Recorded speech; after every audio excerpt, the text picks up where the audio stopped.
Hello जी, राम राम सभी को। तो आज है तिलकुटी चौथ का व्रत और मैं हो चुकी हूँ उसके लिए तैयार। तो मैंने पहनी है साड़ी और ऊपर से ओढ़ी है चुंदड़ी।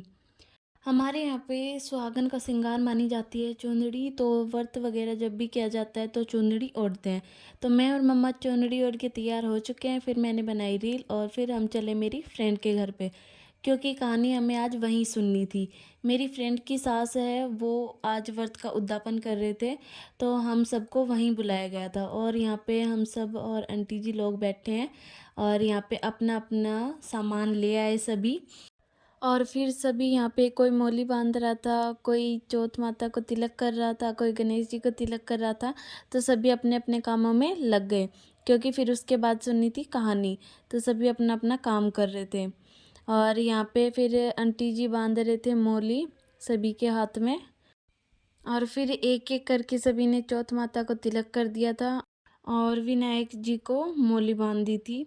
और उसके बाद सभी ने एक एक करके अपने पानी के लोटे को भी मौली बांध ली। तो फिर यहाँ पे मम्मा ने भी मौली बांध ली और फिर आंटी जी ने मुझे मौली बांधी और अब उसके साथ साथ मेरे को आशीर्वाद भी दिया। ये यहाँ पे आंटी जी मेरे को मौली बांध रहे हैं।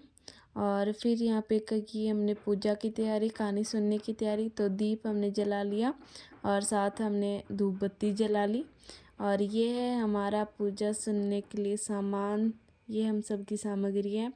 और फिर सभी एक दूसरे को बता रहे थे कि कौन सी कहानी सुननी है। तो कहानी सुनने से पहले लिए जाते हैं तिल और गुड़। तो मम्मा ने मेरे को हाथ में दिए तिल और गुड़ और फिर आंटी जी ने सबको तिलक निकाला कहानी सुनने से पहले। तो एक एक करके आंटी जी ने सभी को तिलक निकाल दिया और फिर हम सब कहानी सुनने लगे। और ये है हमारा सामान जो हम सब लेके आए हैं कहानी सुनने के लिए, व्रत के लिए। और कहानी सुनने के बाद फिर सब देने गए सूरज को अर्घ। तो सूरज अभी निकला नहीं था, क्योंकि यहाँ पे बारिश का मौसम हो रहा था तो सूरज दिखाई नहीं दे रहा था। पर हम वेट करते करते 1 से 1:30 बज चुका था। तो हम सब ने सोचा अर्घ दे दें। तो यहाँ पे दो दो करके सभी ने अर्घ दिए।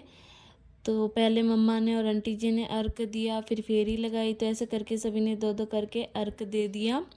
और फिर मैंने और मेरी दोस्त ने सूरज को अर्घ दिया और फिर हमने धोक लगाई।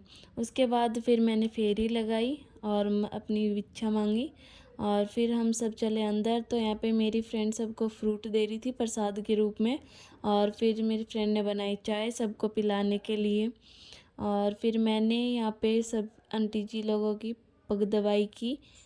हमारे यहाँ पे बड़े बुजुर्गों को पग दबाई दी जाती है जब भी व्रत या फिर कोई त्यौहार होता है। तो ऐसे करके मैंने एक एक करके सभी आंटी जी के पैर दबाए और सभी ने मेरे को आशीर्वाद दिया।